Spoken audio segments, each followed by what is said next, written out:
Introduce our speaker. Hi. Mr. Seth Blum. He is, first of all, he's an actor. And he has 3 daughters. And his older daughter told me he's a very good father. Yeah, so we have to take Good father. They're really good. I won't give you any examples of that today. Yeah. Seth is also a lawyer. He has his own office and business, and he also is a professor at UNC. And we're very, very happy to have him here tonight to comment on our play. So, anything else I should say? I think that's enough about me. Okay. Except to say this, I was under the misapprehension that I had slightly more time than I will, so I'm going to do this Gilmore Girls style. And I will try to have some time left over at the end, but we have a hard stop at 7:05. Yep. You've been asked to stand. I've been asked to stand, and so I will. I am standing. Now I will begin in the manner in which I assume everybody who begins this talk will begin, with the quote. He that troubleth his own house shall inherit the wind, and the fool shall be servant to the wise in heart. Inherit the Wind debuted in 1955 in Dallas, Texas, where it became an overnight hit.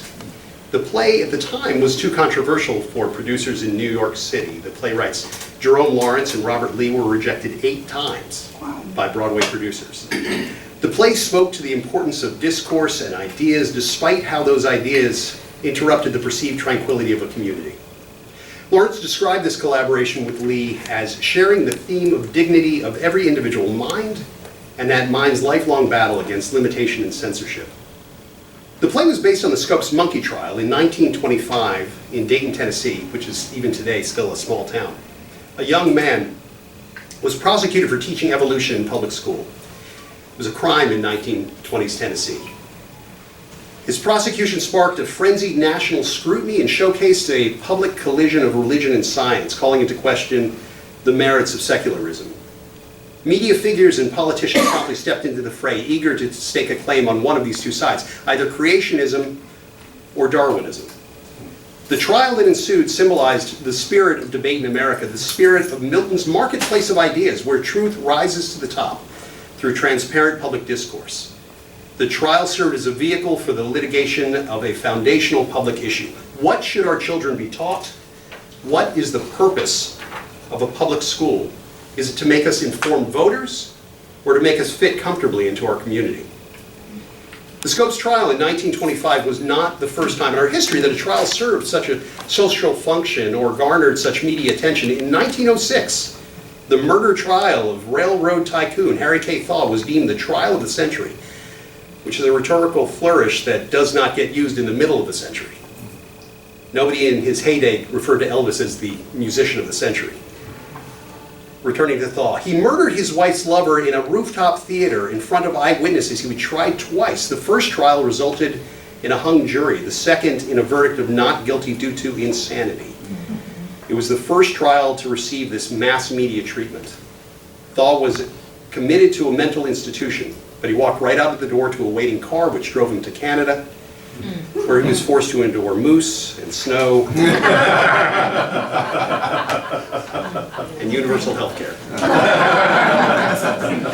Despite the trial's moniker, there were 94 years to go, and the trial of the century would have its rivals. In 1907, Big Bill Haywood was charged with killing the former governor of Idaho. That trial garnered a level of attention similar to Thaw's, as well as spectacular legal tactics. Haywood's defense team featured a name that even then was prestigious in the legal community, entering for the first time in the national spotlight, Clarence Darrow. It was a name that would in time be cherished by free thinkers, legal advocates, and of course our playwrights, Lawrence and Lee. Darrow's advocacy fed the media surrounding the trial. Haywood was found not guilty, in large part because of Darrow's eviscerating cross-examination of the government's only witness. Darrow went on to stun legal observers and to enshrine his place in history for his defense of Leopold and Loeb in 1924. Dubbed the perfect crime, Leopold and Loeb kidnapped and murdered a 14-year-old Bobby Franks. Faced with incriminating evidence and Loeb's confession to the police, An acquittal was out of reach. A death sentence seemed the most likely resolution. Darrow took on their case all the same and showcased once again his expertise. First, he redefined success. Darrow convinced his clients to plead guilty, avoiding trial and leaving sentencing exclusively to the ruling judge. The highlight of the sentencing hearing was Darrow's epic closing argument, and you should know a typical closing argument at that time would have lasted maybe 30 to 60 minutes. Darrow spoke for 12 hours. He filled the time with profound ruminations on the role of punishment in America, everything from the nature of morality to the writings of Nietzsche. He said that when the public thinks of punishment, it thinks of death, regardless of the crime. The law, Darrow suggested, could be vindicated without more killing. Darrow was stalwart in his contention that death was not justice. Justice, he suggested, must take account of infinite circumstances which a human being like the judge who was ruling in the case cannot understand. He saved their lives. Leopold and Loeb avoided execution. The Scopes trial a year later was something even more sensational. One of the most highly publicized trials even today, up to today. It was the first ever broadcast on national radio. It was sold to the public as a confrontation between two poles, religion or science. Today we would frame the debate as asking what role religion should play in public education, presuming the value and priority of science. But in 1925, in Tennessee, the undecided question of the citizenry was what role science should play in public education, especially when the data conflicted with the literal teachings of the Christian Bible. At the time, the most controversial implication of evolution was that man, instead of being created by God, as reported in the book of Genesis, slowly evolved over thousands of years, humans sharing roots with genus Homo, or more commonly, primates. And who could blame the people of Tennessee for their shock and outrage? The Bible speaks in absolutes. 6 days of creation. There was no talk of slow incremental change, no mention of deep time.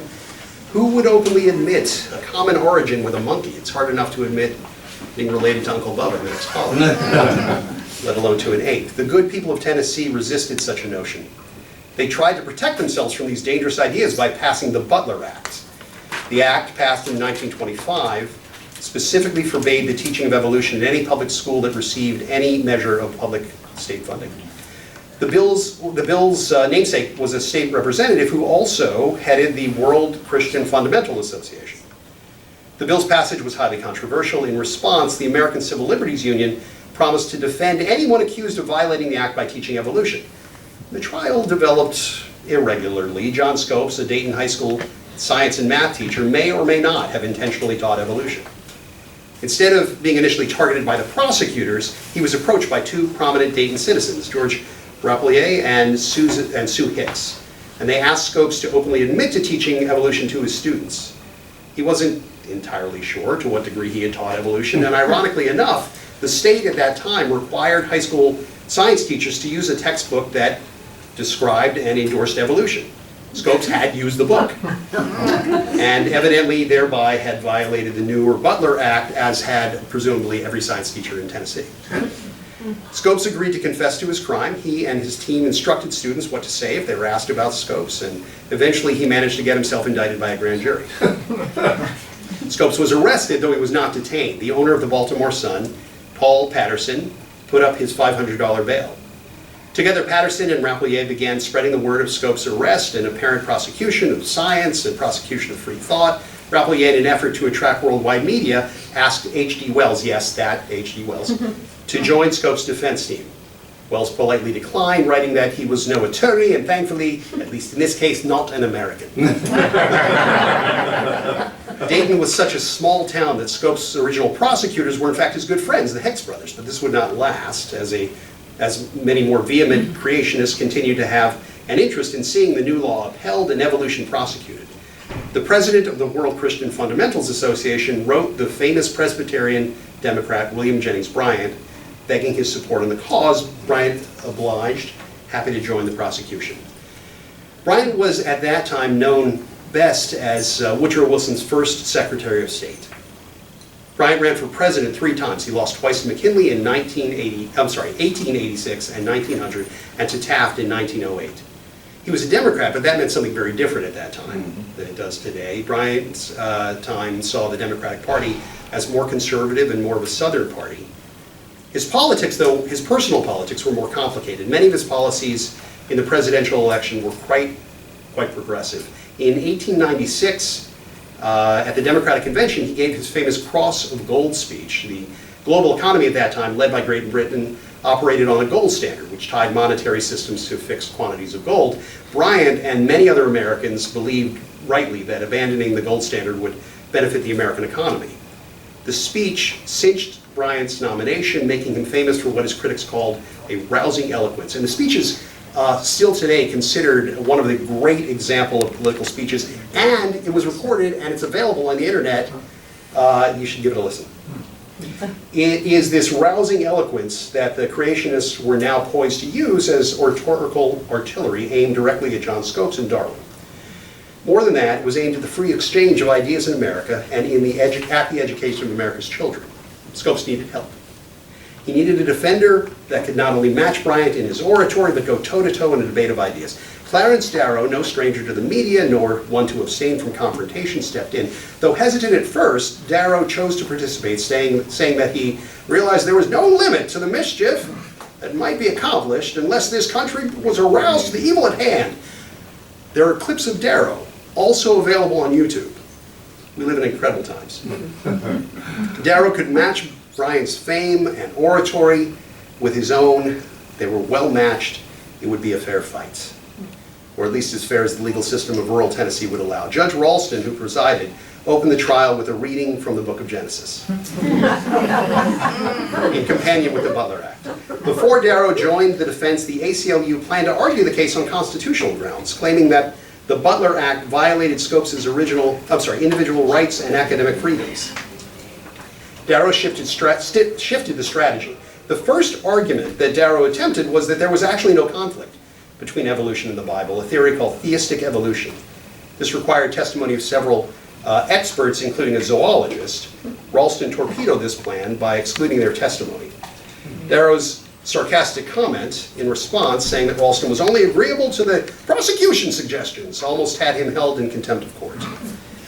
Meanwhile, Bryant complained about various aspects of Darwin's theories. He was especially bothered, not only was man descended from monkeys, but from old world monkeys, not good American monkeys. The trial itself progressively became more and more absurd and ostentatious. H.L. Mencken covered the trial for the Baltimore Sun.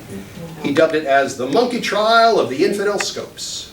Huge crowds, enough to rival an inauguration, presumably a well-attended inauguration, gathered in and outside of the courtroom. Darrow initially declined to participate in the defense, fearing that his presence would make the trial a circus, but he changed his mind when he realized it's going to be a circus without him. He was right. Outside the courthouse, an exhibitor displayed two chimpanzees and something dubbed the missing link between man and ape. This missing link was, in fact, a fellow named Joe Viennes of Burlington, Vermont, 51-year-old man blessed with a receding forehead and protruding jaw that allowed him to make a living in this unconventional way. The atmosphere must have been especially sour. It was the middle of a southern summer and dreadfully hot. Every photograph of the time is a picture of people drenched in sweat. Some say the climax really occurred during a speech by Dudley Field Malone, a member of Scopes' defense team. Malone said the community should fear inquisitions and that the Bible should be left to theology, not science. Malone derided Bryant's duel to the death with evolution, saying that there could never be such a duel because no one can duel with the truth. Malone's speech made such a positive stir for Scopes that Bryant himself was willing to take the stand the next day. It was a truly last resort for the prosecution. The crowd grew so large for the event that the judge moved the proceedings outside, fearing the courthouse floor might cave in. What proceeded during Darrow's examination of Bryant was a climactic takedown of ignorance and fear, but I have no intention of spoiling the play. The examination became the climax of tonight's offering. What is the legacy of Scopes' trial? Well, Darrow and Bryant had an important skirmish. The war rages on. A study in 2007 showed that 1 in 8 public high school biology teachers teach creationism as science, and 6 in 10 misrepresent evolution as dubious science. Why does the clash continue? It stems in some part from our neighbors who continue to fear the treatment that religious dogma will receive when it attempts to go toe-to-toe with science in science's home court. 1 in 5 high school science teachers report feeling backlash from the community for teaching evolution. Today we have access to a breadth of knowledge that would stupefy our forebears. We can access in seconds the great store of accumulated human knowledge. This comes with a strange price, though. Like the advent of Gutenberg's printing press, this great new dissemination of information does not guarantee the information's validity. Simply, there is a lot of chaff among the wheat. And it doesn't stop with creationism. Holocaust deniers, climate change deniers, anti-vaxxers, and debate over the projected path of a hurricane all get in their way.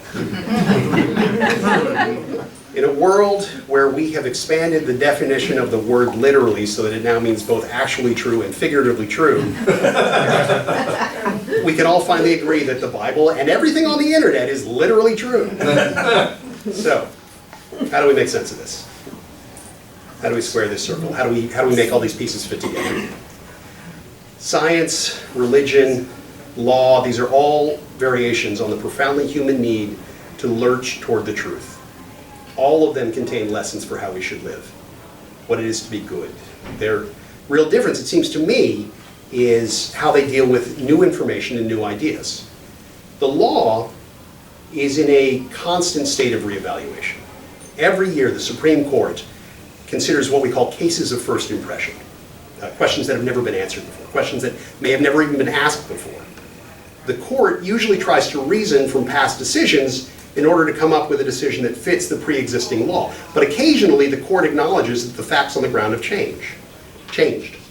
Societal norms have shifted, and the law must change with it. Segregation, same-sex marriage, these laws changed because the country changed, because we as a society changed, and the law needed to accommodate that. That the law can make these changes and still be the law acknowledges that there is no one final objective truth. We receive new directives from the legislature. We learn that the law we've been following is unconstitutional. We even have a way of changing our fundamental document of democracy. These are my principles, quote Groucho Marx. If you don't like them, I have others. We change our practice, and we don't pretend that the law now is what the law always was. Religion, at least the Abrahamic religions and science, are different. They share a belief in an objective, universal, and unchanging truth. And they teach that no matter what we humans may do, the truth is the truth is the truth. But their method for discovering these truths is very different. For science, a theory develops through testing, through questioning, through constant challenging, thesis, antithesis, synthesis. And each time we discover that we're wrong, we move closer to being right. It works spectacularly well, helping us create a world in which all human knowledge is available through a rectangular piece of plastic that we all carry in our pockets. But there is one thing that we definitely know. There's a reason that we call scientific theories theories. This is the thing that provides a method for those who find ambiguity discomforting, a way to exploit that discomfort. The one thing that we absolutely know is that part of our theory is wrong. There is something we're missing. There is more refining to be done. New ideas will be revealed as we discover where we were wrong. And in time, they will need refining, and they will need reform, or they will need complete revolution. Otherwise, we know everything. Science would be finished. Will we ever get there? Yes. As soon as we know the last digit of pi, and we finish counting. Religion, or at least Christianity as it was practiced in 1920s Tennessee by the legislators, discovers its objective truth by reading the Bible, a perfect and unchanging revelation handed down by a perfect and all-knowing God. It's all you need to know. It's all you know. And from it, all wisdom flows. New ideas can only come from the outside of the four corners of the book, and they are therefore wrong. But Christianity, as practiced in 1920 or 2019, was not the same as Christianity practiced 2,000 years ago. So, what do we make of that? Where do these new ideas come from? From greater study, from closer scrutiny, from additional revelation, a reform in interpretation? Religion starts to sound a little bit like science or law. So, how do we make sense of these three great and ancient disciplines? How do we fit them together? How do we move to the one great truth? And how do we drive out the pretenders that we are left, and so that we are left only with that which is right? And my answer, for what it is worth, we don't. Expecting these three ways of thinking to mesh perfectly together is a mistake. these great explorations of the human condition all have important lessons to offer. They all have something crucial to teach about good and right and how to live. When we focus exclusively on one, when we ask that one to drive the others out, we deny a fundamental aspect of ourselves, of our shared human species. And surely then, we are troubling our own house. Surely then we will inherit the wind. Yeah.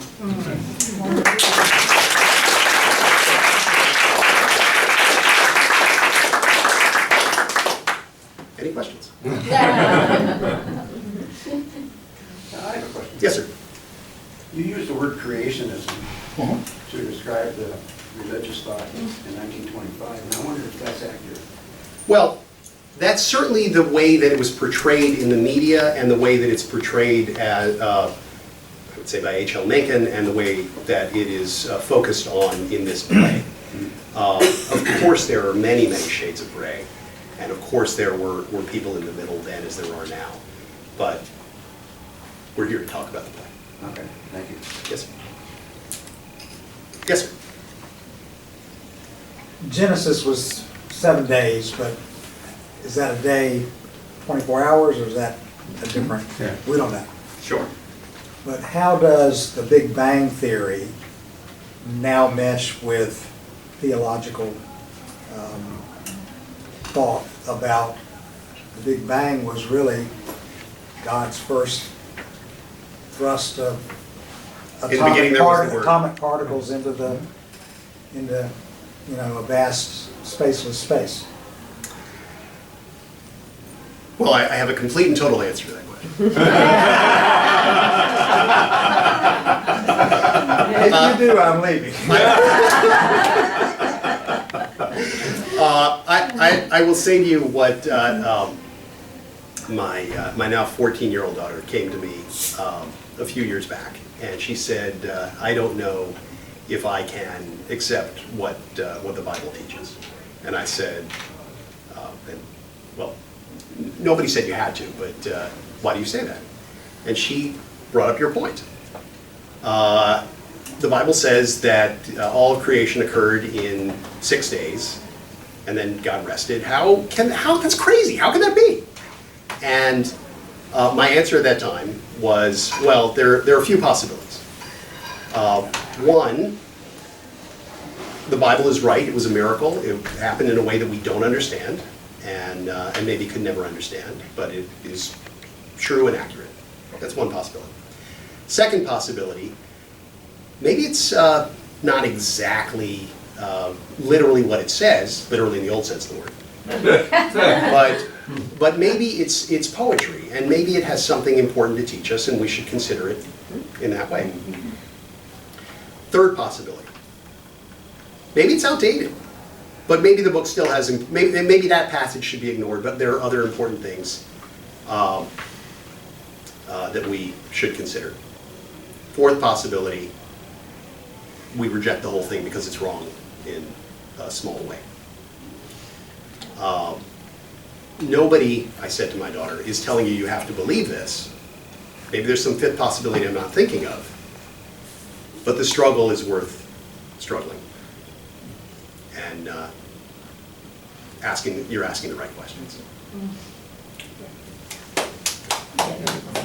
Yes, sir. Answer. I've seen the play a couple of times, I've seen the movie a couple of times. Yes, sir.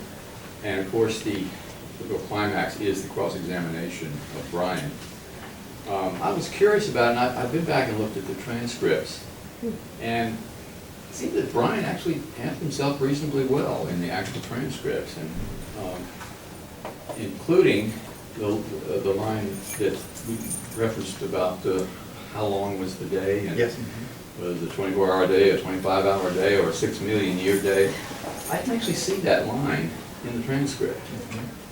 Well, the play is not a word-for-word. I understand. I understand. Yeah, I mean, your point's well taken. But I think that it's worth pointing out that Brian handled himself reasonably well in the trial.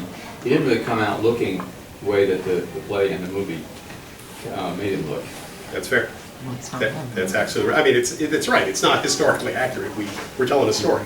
But He waffled on a lot of the answers, but he answered everything, and he put Darrow on the defensive occasionally in that cross-exam. well, as I pointed out, and I think you were pointing out even more effectively, he was a strong advocate for his position, and he was a very well chosen prosecutor for that reason. Yes, sir. Can you talk a little bit about the relationship between Brian and Darrow, their political alliances with the downtrodden, and they were politically connected to some degree. I don't know the answer to that question. That's a great question. Do you know more about that? Well, I'm not as. My wife and I own the boyhood home of Clarence Darrow in Ohio. Wow. We're gonna, yeah. So I am very impressed by what you talked about and your depth of knowledge and the whole thing about science and law and religion. But there's a fourth dimension, which is politics, Yes. which has all these cross influences. But no, Darrow was. I don't want to steal. Because you're Steal. No, You can't steal something you can give. well, one of the things about Darrow that he talked about, like his, like in the Leopold Mill case about mercy and kindness, and he was a pessimist who didn't believe. He questioned whether life had any value or meaning in his own career. But he said, so we just need to be kind to each other. But he was not kind to Brian. He was not kind to religion. It was kind of a little bit of a paradox, I thought. And by the way, I'm not against there. I'm a great admirer of his, but I think there was a caricature of Brian. And actually, I was going to ask you this question, maybe not about the Brian-Darrow relationship, but the context of the playwrights in the McCarthy era. There was a lot of stuff going on. Arthur Miller's Crucible, which, I think there was almost an allegory for what was going on in the 50s. Yes. And so there's a lot of fictionalization of the Scopes trial. But what your presentation was, I just dropped my mouth with the brilliance of the analysis that you can't expect a square hole, like religion to fit science. Science is always searching for new answers and taking in new information. Your line about the Bible and anything that's outside of that square, very eloquent. Thank you. I was really impressed by your analysis of that fundamental challenge. Yeah, I always think it's a mistake, and maybe I've said this already.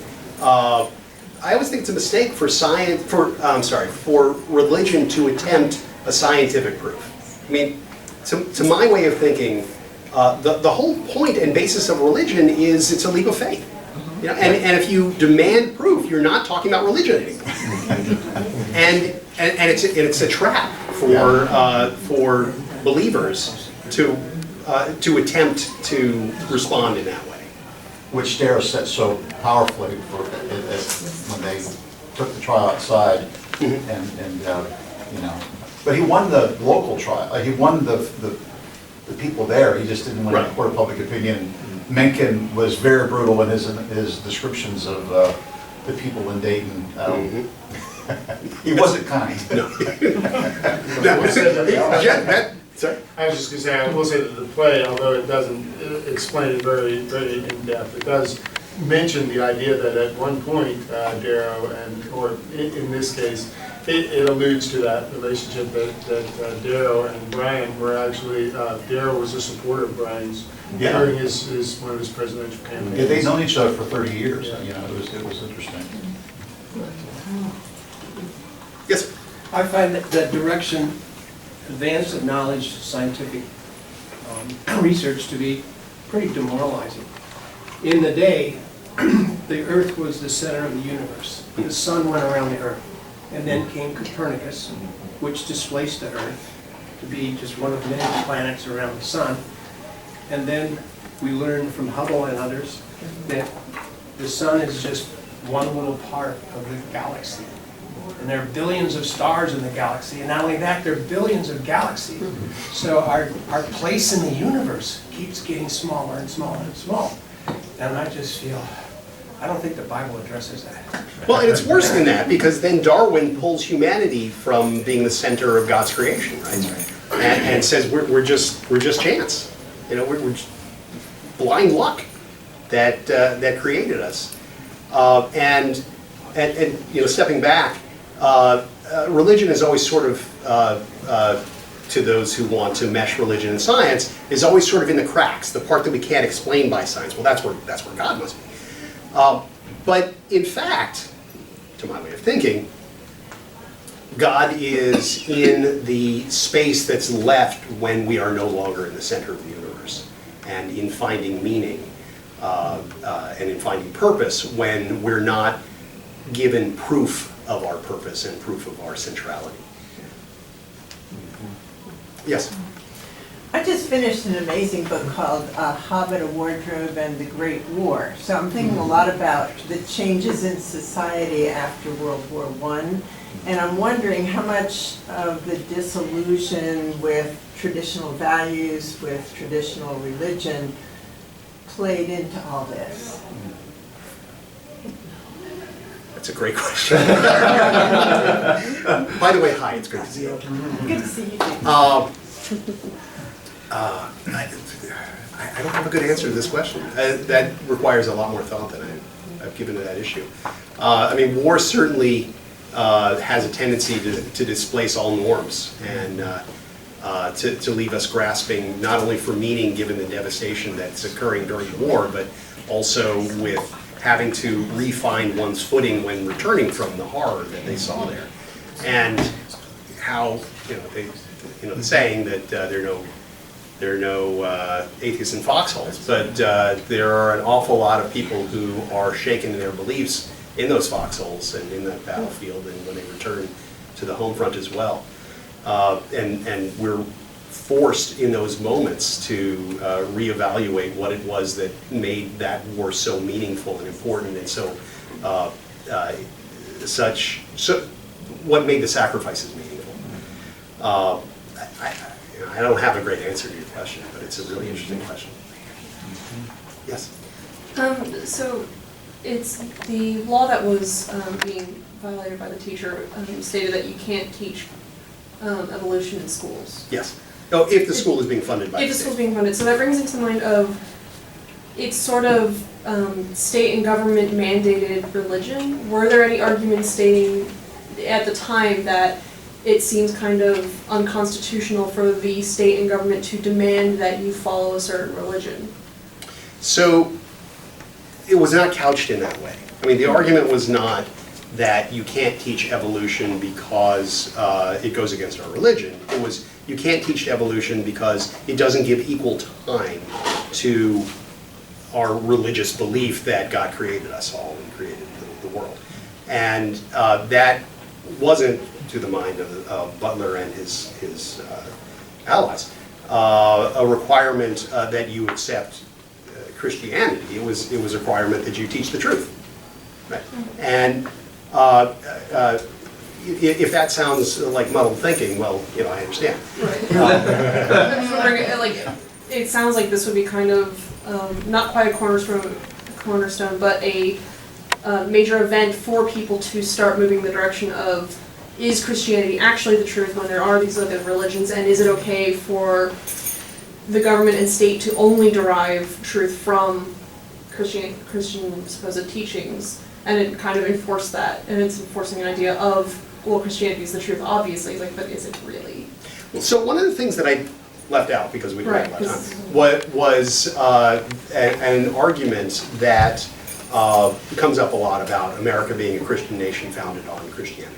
Mm-hmm. And there is, on the one hand, the undeniable fact that most of the people who founded this country, most of our forefathers, as we call them, were sort of Christian. They were certainly deists, and they were undoubtedly people who believed in the Abrahamic God.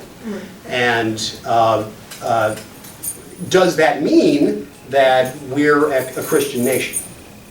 Well, the argument on the other side, of course, is that if that's what they could have done that, right? They could have said we're going to be a Christian nation, and they didn't, because they didn't believe that. What they believed was that we should have a secular government, and that we should govern in a way that allows this freedom of thought and that allows us to challenge those ideas. Now, on the other hand, you don't get a seat in the legislature unless you are a white male land-owning Christian. So it took us a while to really put those ideas into action in the way that we have now. We still struggle. It's an ongoing struggle and a question that we wrestle with because of that. But if you think about just the writing of John Adams, who was raised as Christian could be, he specifically came out and said, no, it's not a secular country. I'm sorry, it is a secular country. It's not a Christian country. And my goodness, he should know. Because he was there and he wrote the original Massachusetts Constitution on which the United States Constitution was based. Yes, sir. If Darrow's argument was not based on the Constitution, what was the legal argument? Okay, so good question. Anytime you are developing we're getting now into legal theory a little bit. Anytime you're developing an argument, you have two audiences. One audience is someday you may lose, and if you do lose, you want to have a winning legal argument that the people who are reviewing your transcript can put together so that you can be overturned in the Court of Appeals of the Supreme Court. That's the place for the constitutional argument. You got to get it in there, you got to build it in, and you have. Oh, sorry. Okay. But that's probably not really a convincing argument for a lay jury, right? So his original idea was that he was going to show, you're trying to show that there's a conflict here. There's no conflict. Creation, as described in the Bible, as long as we're not literally accepting the 6 days idea, or maybe there's some way that we can play around with the idea of what a day is. That is exactly what evolution teaches, says Darrow. But he had his legs kicked out from under him, and he wasn't allowed to call his experts to do that. And ultimately what he ended up, without wrecking the play, what he ended up doing was talking about the interpretation of the words and saying that we ought not to teach this as in the way of fundamentalists demanding, as literally word for word true, but as important poetry that teaches us something very important about the world. And with that, I think we have to cut it. Thank you.